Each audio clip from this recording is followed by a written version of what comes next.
ఓం శ్రీరామచంద్ర పరబ్రహ్మణే నమః. ఓం నమో వశిష్ఠ విశ్వామిత్ర వ్యాస వాల్మీకి సుఖాదిభ్యః. ఓం శుక్లాంబరధరం విష్ణుం శశివర్ణం చతుర్భుజం ప్రసన్నవదనం ధ్యాయేత్ సర్వవిఘ్నోపశాంతయే.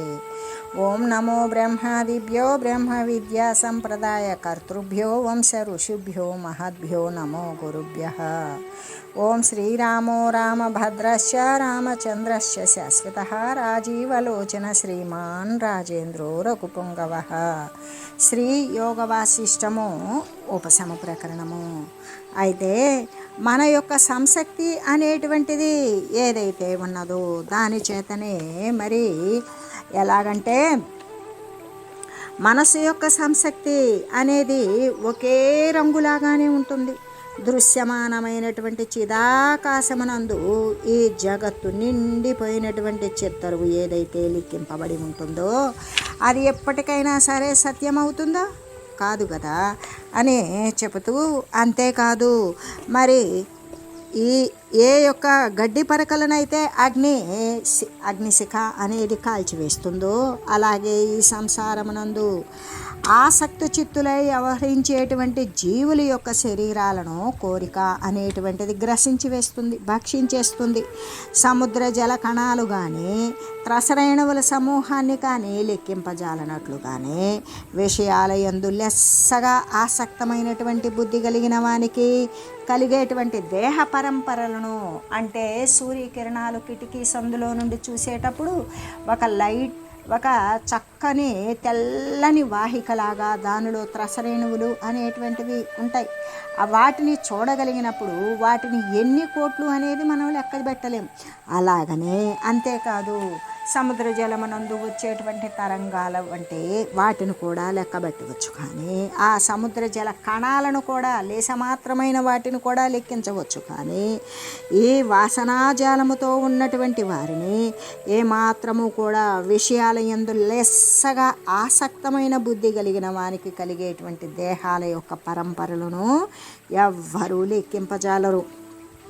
అంటే మేరు పర్వత శిఖరం నుండి మరి పాదం వరకు కూడా, అంటే ఆ మేరు పర్వతం పైన ఉండేటువంటి శిఖరం నుండి కింద మూలం వరకు కూడా ప్రవహించేటువంటి గంగా నది యొక్క అంటే ఆ తరంగాలను, అంతేకాదు ఆ తరంగాలు అనబడేటువంటి ముత్యాలను ఎప్పుడైనా లెక్కించడం వీలవుతుందేమో కానీ ఆసక్తి చిత్తులకు కలిగేటువంటి దేహాలను లెక్కించడం సాధ్యం కాదు. అంటే అసంఖ్యాకములు అని చెప్తూ సంసక్త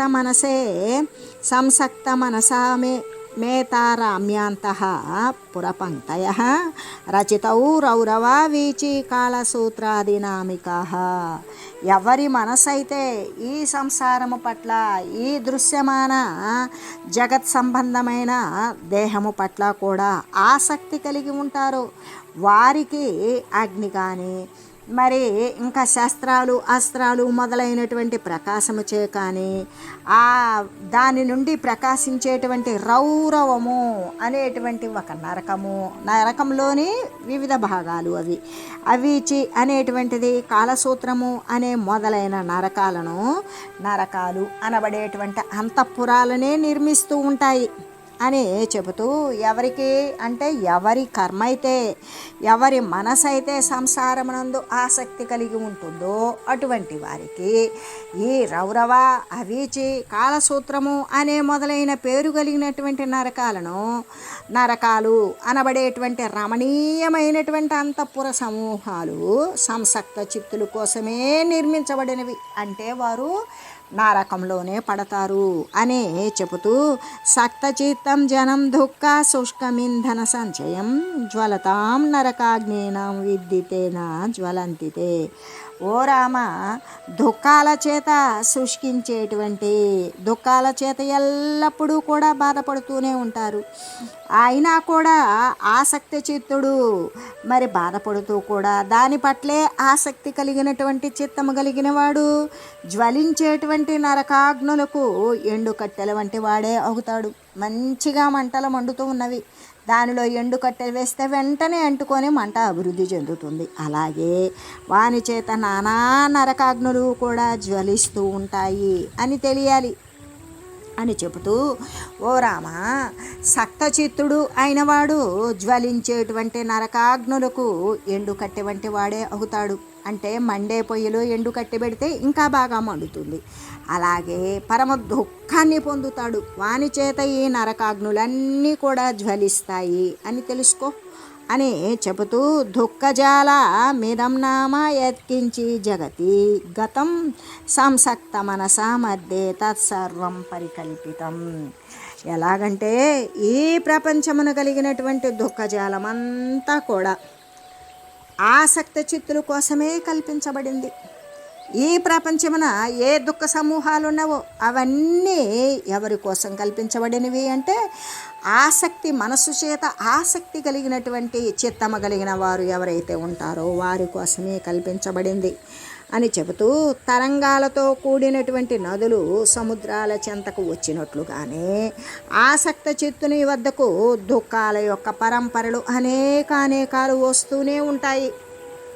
మనఃసంసర్గరూపిణ్య భారభూత శరీరయ క్షయోదయ దశార్థిన్య సర్వం తథా విద్యయ.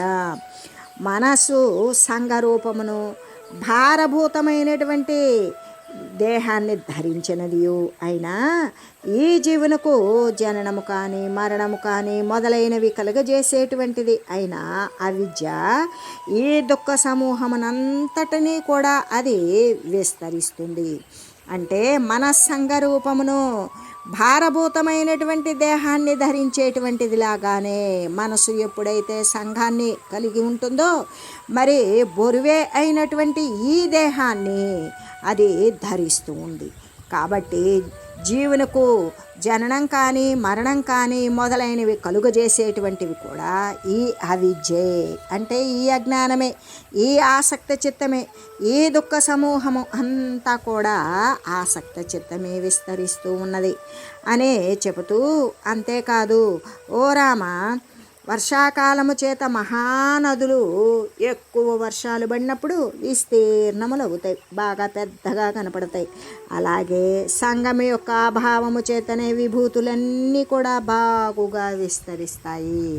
ఏమాత్రము సక్తచిత్తుడు కాకుండా అసంగముతో ఉండేటువంటి వాడు సంగము లేని భావము చేతనే ఐశ్వర్యాలు అన్నీ కూడా బాగా విస్తరిస్తాయి. ఎలా విస్తరిస్తాయి? వర్షాకాలంలో మహానదులు విస్తీర్ణంగా పెద్ద వేగినట్లుగానే సంగము లేని కారణము చేతే ఐశ్వర్యాలు, మహత్తులు, దైవిక సంపద మొత్తం కూడా బాగా విస్తరిస్తుంది. అంతఃసంగమజ్ఞానం అజ్ఞాం విద్ధి రాఘవ, అనంతః సంగమజ్ఞానం విద్ధి రామ రసాయనం. కాబట్టి ఓ రాఘవ, అంతఃసంసక్తియే అంగారమనియు. అంటే ఇక్కడ అంతఃకరణము అనేటువంటిది అంతఃకరణము యొక్క ఎలాగంటే అది అంగారము అంటే నిప్పు కణిక వంటిది. అంటే అంతరమున ఎప్పుడైతే అంటి ఉన్నాడో అదే అంగారము. అంగారము అంటే నిప్పు కణిక లాంటిది. నిప్పు కణిక ఎక్కడ ఉంటే అక్కడ కాల్చివేస్తుంది. అలాగే అంతఃసంగ పరిత్యాగం ఏమవుతుంది? అదే అమృతమయము అని ఎరుగు అని చెబుతూ, అందుకే ఓ రామ, చిత్తాదుల యొక్క అంతరంగ సంగము ఎప్పుడైతే అంతరంగ అది సంగము కలిగి ఉంటుందో, సంసక్తి కలిగి ఉంటుందో అది నిప్పు కణిక వంటిదే అవుతుంది కదా. అంటే నిప్పు కణిక ఏం చేస్తుంది? దహించి వేస్తుంది. అలాగే చిత్తాదుల యొక్క అంతరంగ సంగ పరిత్యాగము ఏదైతే ఉంటుందో మరి అంతరంగంలో సంగము వదిలివేసింది అనుకో, అప్పుడు అది అమృతంలాగానే ఉంటుంది. అంటే చావులేనిది అవుతుంది అని చెబుతూ, ఆలంబనం కొరకు ఏర వృక్షాన్ని అభిలషించేటువంటి ఓషధి తృణాల చేత ఆవిర్భవించేటువంటి అగ్ని చేతే దగ్ధమైపోతుంది. అలా దగ్ధమగునట్లుగానే అంతఃసంగము చేతనే ప్రకృతి భూతుడైనటువంటి జీవుడు కూడా స్వయంగా దగ్ధమగుచూ ఉన్నాడు. ఎలాగంటే ఆలంబనము కొరకు దేనినైనా సరే ఆసరా చేసుకోవాలి కదా. ఆసరా చేసుకోవడం కోసం ఏర వృక్షాన్ని అభిలషిస్తుంది ఓషధి. ఒక లత ఏం చేస్తుంది అంటే ఒక తృణ విశేషం అన్నమాట. ఏది ఒక గడ్డి చెట్టు ఒక వృక్షాన్ని ఆసరా చేసుకొని ఆ ఓషధి ఆ యొక్క దాని చేత దాని యొక్క తృణాల చేతే ఆవిర్భవించి అది అగ్ని కలిగినప్పుడు ఆ యొక్క వృక్షాన్ని ఆసరా చేసుకున్నప్పుడు ఆ తృణము ఆ వృక్షము మొత్తము దగ్ధమైనట్లుగానే అంతఃసంగము చేత ప్రకృతి భూతుడైనటువంటి జీవుడు కూడా స్వయంగా దగ్ధమే అయిపోతూ ఉన్నాడు. అదే అంతఃసంగం లేకపోతే అమృతపరాయుడే అవుతూ ఉన్నాడు కదా. ఆసక్తి రహితమైనటువంటి మనసు ఎల్లడలా కూడా ప్రశాంతమై ఎలా ఉంటుంది అంటే అనంతమైన ఆకాశములాగానే ఉంటుంది. అటువంటిది లేకపోతే ఇక ఎటువంటిది అంటే ఆసక్తి రహితమైనటువంటి మనసు లేదనుకో, ఉన్నదానిలాగానే భాషిస్తూ సదా సుఖాన్ని కలిగిస్తూ ఉంటుంది. ఎలాగంటే ఆసక్తి నశించింది, అక్కడ మనసు ప్రకాశవంతమై ఉంటుంది. ఎలా? అనంతమైన ఆకాశంలాగా విస్తారంగా స్వచ్ఛంగా ఉంటుంది. అటువంటిది లేనిదే అగుతూ ఉంటుంది.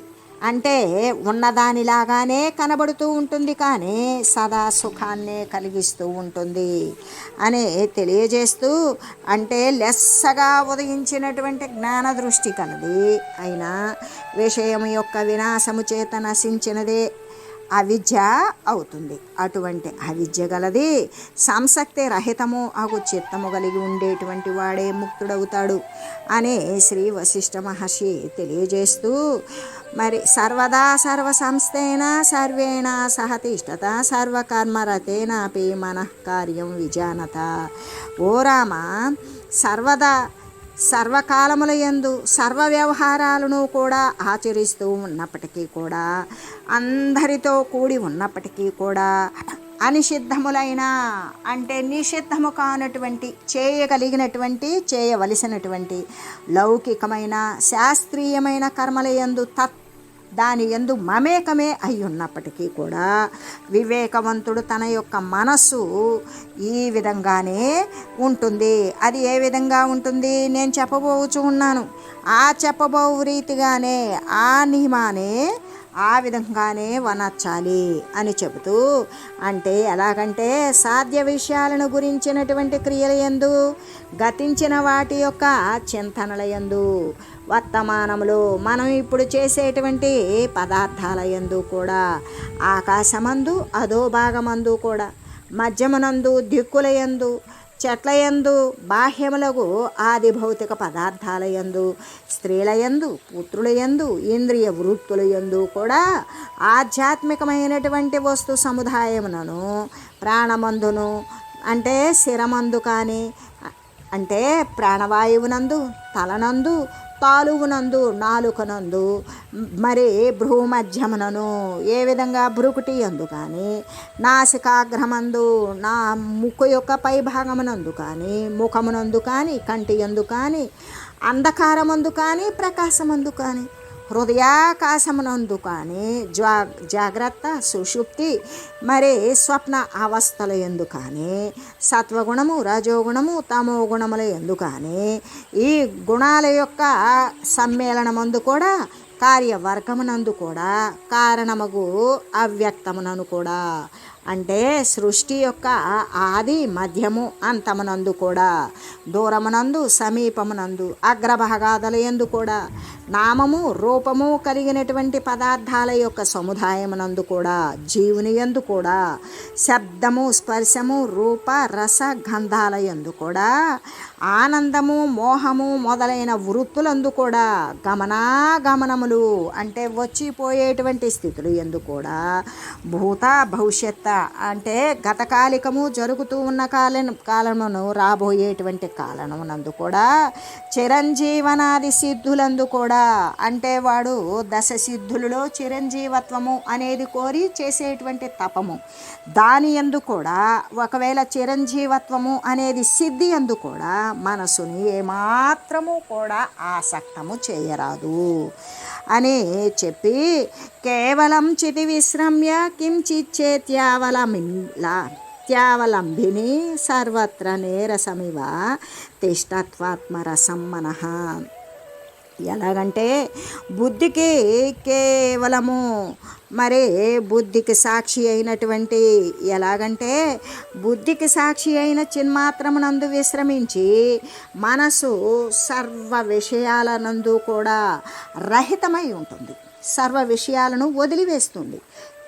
కాబట్టి కేవలం సచ్చిత్ స్వరూప బ్రహ్మానందమునాది తత్పరమై దాని యందు మగ్నమై ఉండాలి అని చెబుతూ, ఎలాగంటే మనసు కేవలము బుద్ధికి సాక్షి అయినటువంటి ఏ చిన్మాత్రాత్మ అయితే ఉన్నదో దాని యందే విశ్రమించాలి. ఆత్మానంద తత్పరమై ఉండాలి. సర్వదృశ్య విషయాల యందు కూడా వదిలివేసేటువంటి నీరసమై వాసనావర్జితమై ఏ కామనలు కోరికలు వాసనలు ఉంటాయో వాటిని వదిలివేయటమే ఆసక్తి రహితమై ఉంటుంటుంది కదా, ఆ విధంగా వర్తిల్లునుగాక. ఆ విధంగానే ఉండాలి, బ్రహ్మానందమనందు తత్పరమై ఉండాలి అని చెబుతూ, తత్రాస్తో విగత సంఘో జీవో జీవత్వమాగత వ్యవహారమిమం సర్వం మా కరోతు వా. బ్రహ్మమున ఎప్పుడైతే స్థితుడై సంగరహితమైనటువంటి బ్రహ్మభావాన్ని పొందిన జీవుడు ఉంటాడో, ఇక ఆ బ్రహ్మభావాన్ని పొందినటువంటి జీవుడు ఇక ప్రాపంచ వ్యవహారాల యందు కార్యాలను చేయుగాక, వ్యవహారం చేయకుండా ఉండుగాక. అంటే ఈ ప్రకారంగా జీవుడు ఆత్మయందు స్థితి కలివాడే ఉంటాడు కదా. అలా ఆత్మయందు స్థితి కలిగిన వాడు సంగరహితుడే అయి ఉంటాడు. అంటే జీవత్వాన్ని వదిలేస్తాడు, అంటే ఆత్మరూపాన్ని పొందుతాడు. ఆ ఆత్మరూపాన్ని పొందిన వాడై తర్వాత ఈ ప్రాపంచక వ్యవహారం అంతా కూడా చేస్తే చేయుగాక, లేకపోతే చేయకుండుగాక అని చెబుతూ, అంతేకాదు అకుర్వన్నపి కుర్వాణో జీవ స్వాత్మరతి క్రియాఫలైర్న సంబంధ మాయాతి ఇమివాంబుధై. జలబిందువులతోటి ఆకాశానికి సంబంధం ఉంటుందా? ఎప్పటికీ ఉండదు. కానీ ఎక్కడి నుండి పడుతుంది? ఖాళీ నుండే పడుతుంది. కానీ ఖాళీకి జలబిందువులు అంటుతాయా?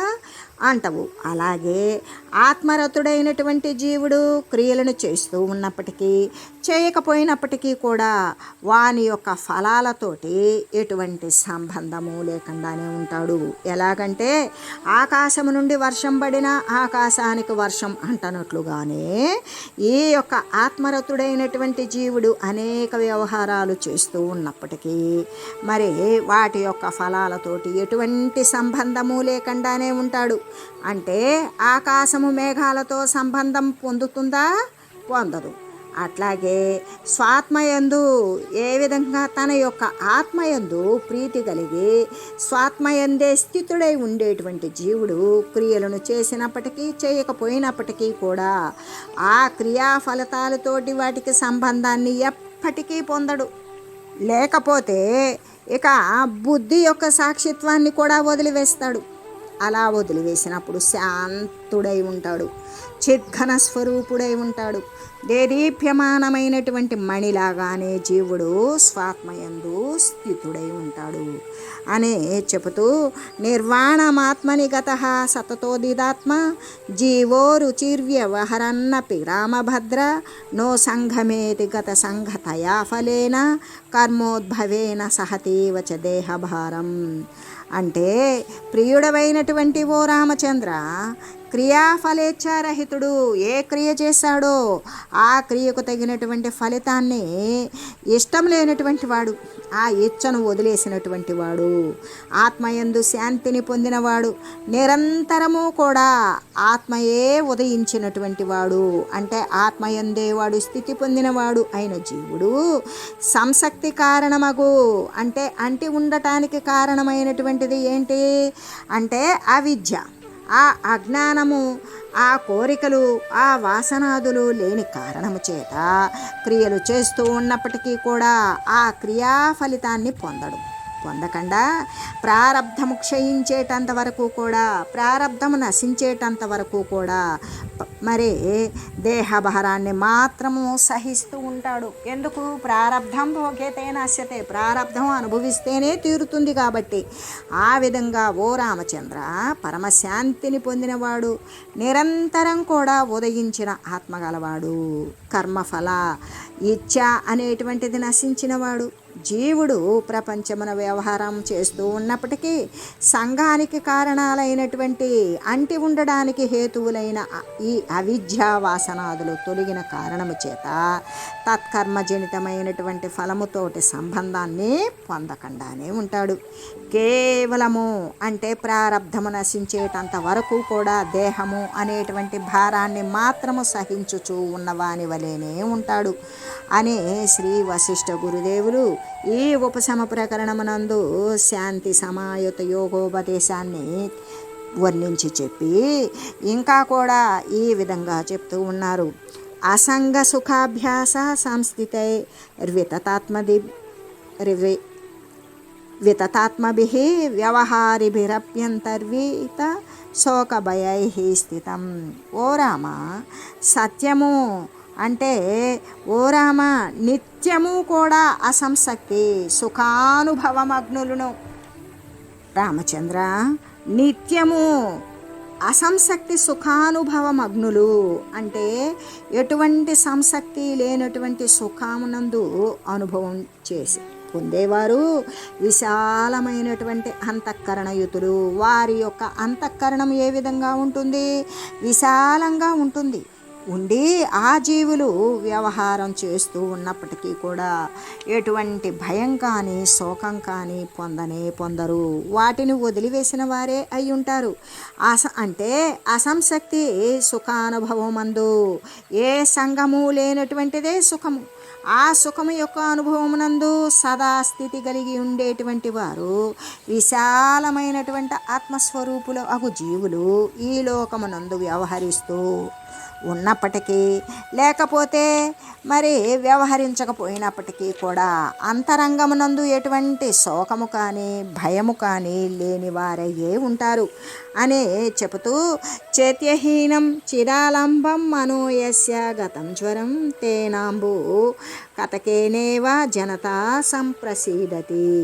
కతకరేణువు చేత జలము నిర్మలమైనట్లుగానే. కతకరేణువు అంటే ఏంటి అంటే నీటిని శుభ్రం చేసేటువంటి తేటపరిచేటువంటి చిల్లగింజ. అయితే ఈ కతకరేణువు వల్ల మరి నీరేమవుతుంది? జలము, మురికిగా ఉన్న జలము కూడా అంతా కూడా పైకి తేటగా తేరుకొని ఈ చిల్లగింజ వేయడంతో మరి మురికంతా అడుక్కు చేరిపోతుంది.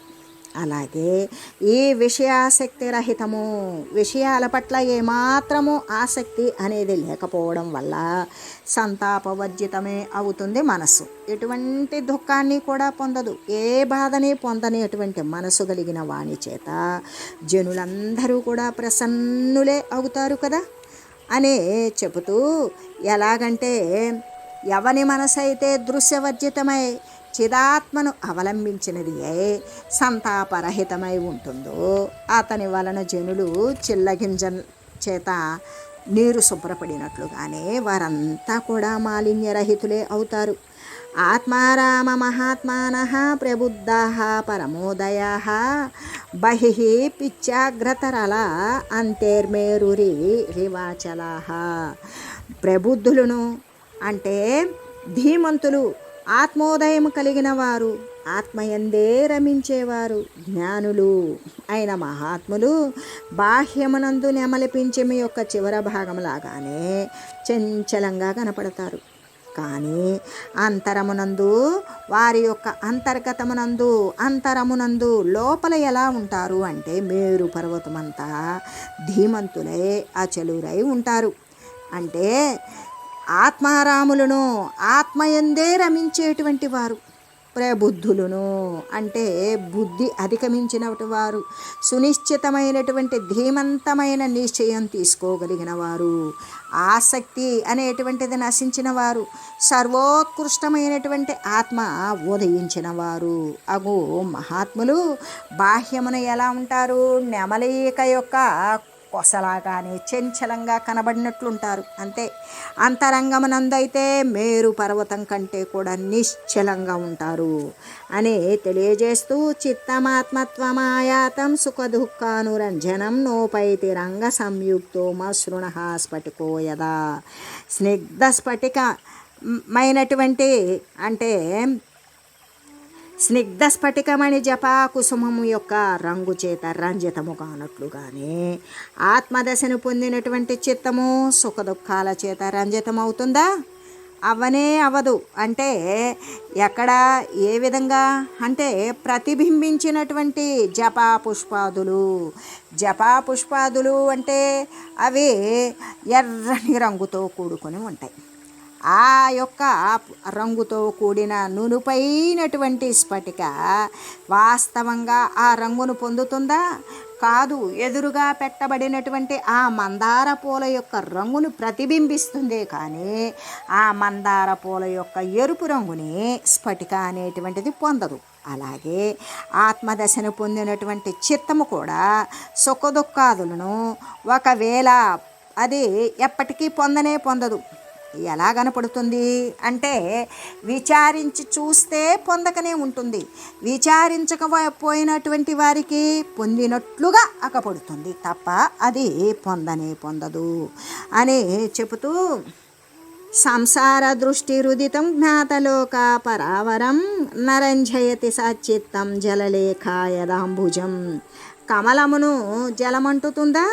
అంటదు. కమలము జలంలోనే ఉంటుంది, కానీ ఆ కమల దళాల మీద నీరైతే నిలవదు. అలాగనే ఈ నిరతిశయానందాన్ని పొందినటువంటి వాడు ఏ సహజమైనటువంటి సర్వవ్యాపకమైన ఏ పరబ్రహ్మ సత్తా అయితే ఉన్నదో ఆ సత్తు చిత్తు ఆనంద స్వరూపాన్ని పొందినటువంటి వాడు, జీవేశ్వర తత్వాలను తెలిసినవాడు, సచిదానందమగు పరమాత్మయందు సంలగ్నమైన చిత్తము గలవాడు అగు జీవునికి సంసార దృష్టి అనేటువంటిది కలుషీకృతం చేస్తుందా?